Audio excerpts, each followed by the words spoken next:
Vice President Mike Pence delivered the commencement address at West Point Military Academy today. The class of 2019 is the Academy's most diverse ever. It includes the largest number of African-American women in West Point's 217-year history. Jericka Duncan met some of those cadets. Camaraderie. Perseverance. Adventure. Grit. These soon-to-be graduates have different words to describe their experience at the United States Military Academy at West Point. But when asked about the importance of diversity, they all believe it's the key to success. First Captain David Bendon. We don't want everybody in the Army to look like me. Why not? For me, working with people who don't look like me brings different perspectives to my approach to problems, and that helps me solve problems better. This year, 34 African-American women will graduate from West Point. That's the most in the Academy's history. 23-year-old Gabrielle Alford is one of them. And we're going to be going out and having to solve complex problems, and so that's going to take creative solutions that somebody from a different background may not have the right answer, but somebody else who went through a similar situation because of where they come from did, and they have a correct answer. And so it really helps if you can look up to a leader who looks like you, who comes from the same background as you. Marina Camacho agrees. She's Mexican-American and the first in her family to join the military. While we're increasing our inclusivity at West Point, we're not lowering the standards. We're not lowering expectations. People are rising to that occasion. That includes 22-year-old Noah Carlin, who's Jewish. This year marks the 1,000th Jewish person to graduate from West Point. What is the significance of that for you? The first class was 50% Jewish. One of two cadets was Jewish.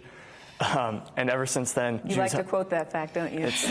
That's our big mainstay. I think it just really helps to emphasize that you can be Jewish and American. Those don't have to be two separate things. The Academy was established in 1802. More than 70 years later, its first black cadet, Henry O. Flipper, graduated. It took nearly 100 years after that before West Point allowed women. The first females graduated in 1980. But when the black women from the class of 2016 posed with their fist in the air, some students allegedly posted racist messages about the photo on social media. Critics claimed the photo was a political statement. What did you all make of that, and what did it represent to you as a soon-to-be West Point graduate?